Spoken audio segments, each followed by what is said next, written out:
Hello అండి, అందరూ ఎలా ఉన్నారు? బాగున్నారా? నేనైతే చాలా బాగున్నాను. మీ అందరూ కూడా బాగుండాలని మనస్ఫూర్తిగా కోరుకుంటున్నాను. Welcome back to our Surya's food channel. నేను మీ సూర్యచంద్రిక. ఈరోజు హెల్దీ రెసిపీ అయినటువంటి సజ్జలతో కిచిడి ఏ విధంగా చేసుకోవాలో చూపించబోతున్నాను. ఈ రెసిపీని మార్నింగ్ బ్రేక్ఫాస్ట్ గాను అలానే నైట్ డిన్నర్లా కూడా మనం హ్యాపీగా ఎంజాయ్ చేయొచ్చు అన్నమాట. సజ్జ రవ్వతో కిచిడి.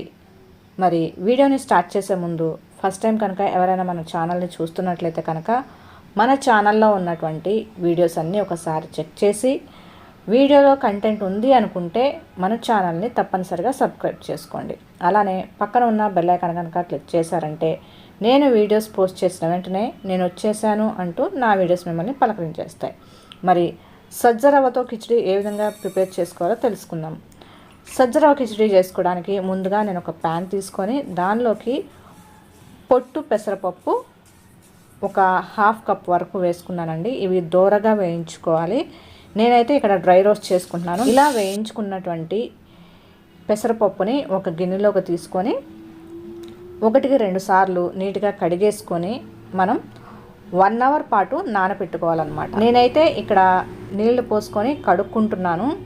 మనం కిచిడీకి పొట్టు పెసరపప్పు యూజ్ చేస్తే టేస్ట్ అనేది చాలా బాగుంటుంది. నార్మల్ పెసరపప్పు కన్నా కూడా ఈ పొట్టు పెసరపప్పే హెల్దీ అనమాట. కనుక నేను ఇక్కడ పొట్టు పెసరపప్పుని యూజ్ చేస్తున్నాను. మీరు కావాలి అనుకుంటే నార్మల్ పెసరపప్పు కూడా యూజ్ చేసుకోవచ్చు అనమాట. అండ్ సజ్జలను నేను ముందుగానే కడుక్కొని ఆరబెట్టుకొని రవ్వ పట్టుకున్నాను అనమాట. అందుకే ఇప్పుడు కడుక్కోవట్లేదు రవ్వని. నేనైతే పెసరపప్పు నానబెట్టుకున్నాను. అలానే ఇక్కడ నెయ్యితో నేను కిచిడి ప్రిపేర్ చేసుకుంటున్నానండి. ఒక కుక్కర్ తీసుకున్నాను. కుక్కర్కి బదులుగా మీరు ఒక మందపాటి కడాయిని కూడా మీరు పెట్టుకోవచ్చు అనమాట. కుక్కర్లోకి నేను 2 స్పూన్ల వరకు నెయ్యిని యాడ్ చేసుకుంటున్నాను. నెయ్యి వద్దు అనుకుంటే మీరు నార్మల్ ఆయిల్తో కూడా ప్రిపేర్ చేసుకోవచ్చు. బార్లీ సాగో కిచిడి రెసిపీని కూడా ఆల్రెడీ మన ఛానల్లో పోస్ట్ చేశాను. ఎవరైనా కావాలి అనుకున్న వాళ్ళు మన ఛానల్లోకి వెళ్ళి ఆ వీడియోని కూడా ఒకసారి చెక్ చేయండి. నెయ్యి వేడయ్యాక నేను కొద్దిగా ఆవాలు వేసుకున్నాను. ఆవాలు చిటపటలాడుతూ ఉండగా కాస్త జీలకర్ర కూడా యాడ్ చేసుకుంటున్నాను. జీలకర్రతో పాటు సన్నగా చిన్న ముక్కలుగా తరిగినటువంటి అల్లం ముక్కలు, వీటితో పాటు సన్నగా తరిగినటువంటి పచ్చిమిర్చి, వీటిని కూడా వేసుకొని మంచిగా వేయించుకోవాలన్నమాట. జస్ట్ 1 నిమిషం పాటు వేయించుకుంటే సరిపోతుందండి, ఎక్కువ వేగ అవసరం లేదు. ఇవి కాస్త వేగిన తర్వాత ఫ్లేవర్ కోసము అలాగే డైజెషన్ కోసము నేను ఇక్కడ ఇంగువను యాడ్ చేసుకున్నాను. ఇంగువ ఇష్టం లేని వాళ్ళు స్కిప్ చేసుకోవచ్చు, కానీ ఇంగువ వేసుకుంటే టేస్ట్ చాలా బాగుంటుందన్నమాట. దాంతోపాటు సన్నగా తరిగినటువంటి క్యారెట్ ముక్కలు వేసుకొని 1 నిమిషం పాటు వాటిని మగ్గనివ్వాలన్నమాట. 1 నిమిషం మగ్గనిస్తే సరిపోతుంది. 1 నిమిషం పాటు క్యారెట్ ముక్కలు మగ్గించుకున్న తర్వాత నేను ఇక్కడ కరివేపాకును యాడ్ చేసుకుంటున్నానండి. కరివేపాకుతో పాటు మనం సన్నగా తరిగినటువంటి ఉల్లిపాయ ముక్కల్ని కూడా యాడ్ చేసుకోవాలి. అలానే ఒక మీడియం సైజు టమాటోని నేను చిన్న ముక్కలుగా కట్ చేసుకొని టమాటోని కూడా యాడ్ చేసుకుంటున్నాను. టమాటో వేసుకుంటే టేస్ట్ చాలా బాగుంటుంది. వద్దు అనుకున్న వాళ్ళు ఈ టమాటోను స్కిప్ చేసుకోవచ్చు. ఉల్లిపాయలు టమాటోలు 1 నిమిషం పాటు మగ్గించుకున్న తర్వాత నేను ఇక్కడ నానబెట్టుకున్నటువంటి శనగలు కొద్దిగా వేసుకుంటున్నానండి. ఇవి కూడా ఆప్షనల్ మాత్రమే. జస్ట్ నా దగ్గర ఉన్నవి నానబెట్టుకున్నవి ఎక్స్ట్రా ఉన్నాయి, అందుకని నేను వేస్ట్ చేయడం ఎందుకని దీనిలోకి యాడ్ చేసేసుకుంటున్నాను. శనగలు వేసుకున్న తర్వాత నేను సజ్జ రవ్వను వేసుకుంటున్నానండి. 1.5 కప్పు వరకు నేను సజ్జ రవ్వను యాడ్ చేసుకున్నాను. ఆల్రెడీ హాఫ్ కప్పు నేను పెసరపప్పును తీసుకున్నాను కదా, 1.5 కప్పు సజ్జ రవ్వ, అంటే టోటల్గా మనకి 2 కప్పుల వరకు క్వాంటిటీ అనమాట. అంటే 1.5 కప్పు సజ్జ రవ్వ, 1/2 కప్పు పెసరపప్పు, 2 కలిపి 2 కప్పుల వరకు తీసుకున్నాను. దానికి తగ్గట్టుగా మనం వాటర్ని యాడ్ చేసుకోవాలి. సజ్జ రవ్వ వేసుకున్న తర్వాత మనం దీన్ని కొద్దిగా వేయించుకోవాలండి.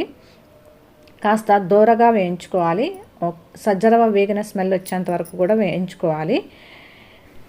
సజ్జ రవ్వ వేగింది అనుకున్న తర్వాత మనం పెసరపప్పులో నుంచి నీళ్లు తీసేసి ఆ పెసరపప్పును కూడా వేసుకోవాలండి.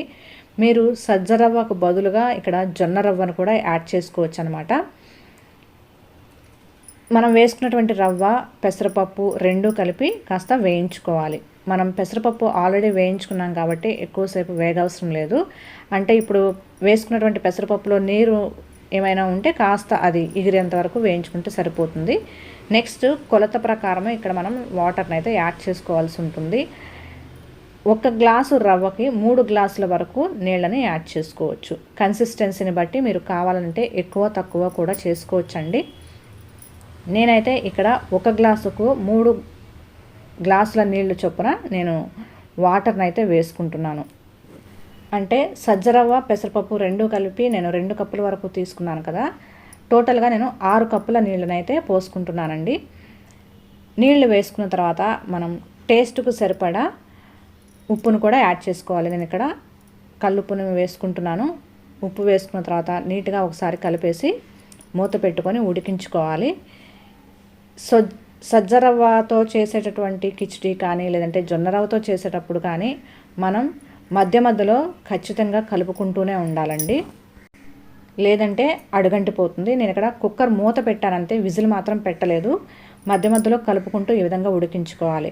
కుక్కర్ విజిల్ పెట్టాము అంటే మాత్రం అడుగంతా కూడా మాడిపోతుంది. చాలా జాగ్రత్తగా మనం ఇది కిచిడిని చేసుకోవాలన్నమాట. విజిల్ పెట్టకుండానే మనం ఈ కిచిడిని ఉడికించుకోవాలి. చూస్తున్నారు కదా, మనకి చక్కగా రవ్వ అంతా కూడా ఉడికిపోయి కిచిడి అంతా కూడా దగ్గర పడిందనమాట. కన్సిస్టెన్సీని చూసుకొని మీకు కావాలనుకుంటే వాటర్ ఎక్కువ తక్కువ చేసుకోవచ్చు. నాకైతే కన్సిస్టెన్సీ సరిపోయిందండి. నేను స్టవ్ ఆఫ్ చేసుకుంటున్నాను. మీకు ఇంకా లూజ్గా కావాలి అనుకుంటే కొద్దిగా వాటర్ని యాడ్ చేసుకొని మీరు కలుపుకుంటే సరిపోతుందన్నమాట. చూడండి, కన్సిస్టెన్సీ అయితే ఈ విధంగా ఉంది. చల్లగా అయ్యే కొద్దీ ఇది ఇంకా చిక్కబడుతుందన్నమాట. ఇంతేనండి, ఎంతో టేస్టీ అండ్ హెల్దీ రెసిపీ అయినటువంటి సజ్జరవ్వ కిచిడి ప్రిపేర్ అయిపోయింది. చక్కగా వేడివేడిగా సర్వ్ చేసుకొని పైనుంచి కాస్త నెయ్యి వేసుకొని మీకు నచ్చినటువంటి చట్నీ కానీ కారం పొడి కానీ వేసుకొని చక్కగా ఎంజాయ్ చేయొచ్చు. నేనైతే ఇప్పుడు బ్రేక్ఫాస్ట్కి ప్రిపేర్ చేశాను. మీకు కావాలి అనుకుంటే డిన్నర్ టైంలో కూడా చక్కగా ఇది ప్రిపేర్ చేసుకొని తినచ్చు అనమాట. రెసిపీ మీకు నచ్చిందా? నచ్చితే కనుక వీడియోని లైక్ చేసి మీ ఫ్రెండ్స్ అండ్ ఫ్యామిలీ మెంబర్స్కి కూడా షేర్ చేయండి. అలానే కొత్తగా ఎవరైనా మన ఛానల్ని చూస్తున్నట్లయితే కనుక మన ఛానల్ని సబ్స్క్రైబ్ చేసుకోండి. Thank you for watching. Keep smiling and be healthy. ఎప్పుడూ నవ్వుతూ ఆరోగ్యంగా ఉండండి.